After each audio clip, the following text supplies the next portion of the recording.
Welcome back. اس وقت جیسے ہم تقریباً سبھی جانتے ہیں امریکہ کی کیریئر اسٹرائک فورس بحر عرب میں موجود ہے. U S S Abraham Lincoln, کم از کم ایک نیوکلیئر سب مرین، کئی ڈسٹرائرز. اس کے ساتھ ساتھ اردن، قطر، اسرائیل میں امریکہ نے اپنی تھارڈ اور Patriot anti missile systems deploy کی ہوئی ہیں، یعنی کہ آن پیپر تیاری مکمل ہے. اچھا، اس دوران ایران نے بھی ایک اعلان کیا ہے. ایران نے کہا ہے کہ اب ہم اگلے 2-3 روز میں گلف آف ہارموز میں بحری مشقیں کریں گے کا اعلان کیا ہے، اور انہوں نے کہا ہے کہ یہ جو ایکسرسائزز ہیں یہ لائیو فائر ایکسرسائزز ہوں گی، جس کے بعد ظاہر ہے کہ امریکہ کافی خفا ہوا ہے، اور امریکہ نے اسلامک ریولیوشنری گارڈز کو ایک وارننگ دی ہے کہ ہم اس طرح کی کارروائیاں قطعاً برداشت نہیں کریں گے، کیونکہ ظاہر ہے گلف آف ہارموز ان کی باپ کی جاگیر ہے، right? the whole world belongs to them.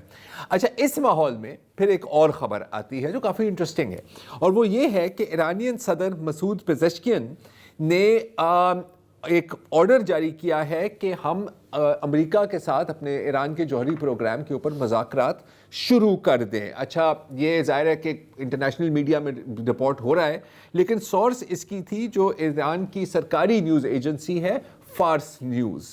اچھا، اس کے بعد جو تسنیم نیوز ایجنسی ہے، جو ایک آپ سمجھے نیم سرکاری نیوز ایجنسی ہے ایران کی، انہوں نے بھی یہی خبر چلائی. لیکن اب اگر آپ ابھی جا کر ان 2 ویب سائٹس پر یہ خبر ڈھونڈنے کی کوشش کریں تو کہ یہ دونوں خبریں ڈیلیٹ ہو گئی ہیں.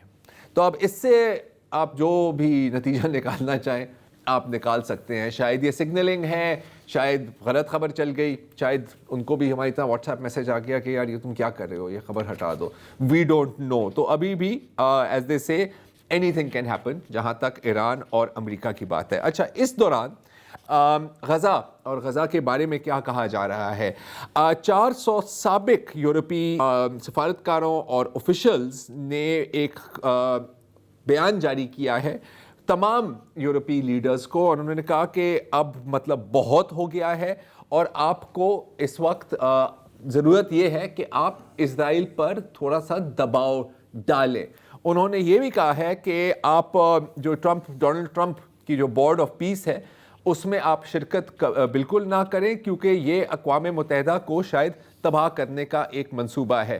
اچھا، اب ہم اچھی طرح سے جانتے ہیں بورڈ آف پیس میں یورپی ممالک شاید نہ شامل ہوں، لیکن جہاں تک اسرائیل کا سوال ہے تو ہمیں پتہ ہے کہ اس بیان سے کوئی فرق نہیں پڑے گا، کیونکہ ظاہر ہے یہ وہ ممالک ہیں، اور صرف یورپ نہیں، آسٹریلیا اور امریکہ اور کینیڈا بھی، جن کو اچھی طرح سے پتا تھا کہ غزہ میں کیا ہو رہا ہے، غزہ میں کس قسم کی نسل کشی ہو رہی ہے، لیکن انہوں نے ڈپلومیٹک، ملٹری اور پولیٹیکل کور دیا اسرائیل کو، اور آج تک دے رہے ہیں.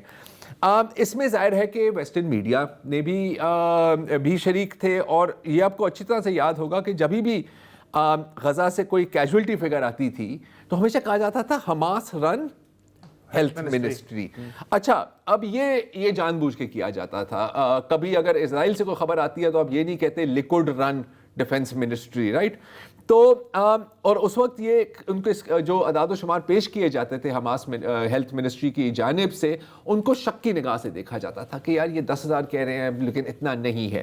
تو اب کیونکہ اب تباہی تو انہوں نے اپنی مکمل کر دی ہے، اب اسرائیلی فوج خود مان رہی ہے کہ جی بالکل یہ جو 70,000 کی بات ہو رہی ہے یہ درست ہے. حماس رن ہیلتھ منسٹری کے جو اعداد و شمار ہیں وہ ٹھیک ہے، جس کا مطلب ہے کہ اصل تعداد میرا خیال ہے کہ اس سے 10 گنا ہوگی.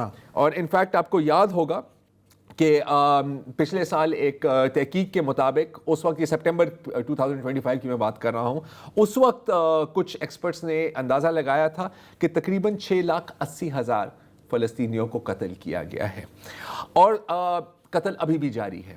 اگر ہم صرف 2-3 دن پہلے کی بات کریں تو 50 سے زائد فلسطینیوں کو بمباری میں قتل کیا گیا. یہ آپ دیکھ رہے ہیں کہ بچے فٹ بال کھیل رہے تھے، اور بیک گراؤنڈ میں ابھی ایک دھماکہ ہوتا ہے، یہ دھماکے کی آواز آتی ہے، یہ دھماکہ ہے، اور یہ یہاں سے بھاگتے ہیں. خیموں پر بمباری کی جا رہی ہے. ہر خیمے کا مطلب ہے کہ ایک ایسی خاندان اس میں رہتا ہے جس کے گھر کو تباہ کر دیا گیا ہے، نہیں تو کون خیموں میں رہے. ان خیموں پر بھی بمباری کی جا رہی ہے. اس کے ساتھ ساتھ جو وہاں کی مقامی پولیس اسٹیشن ہے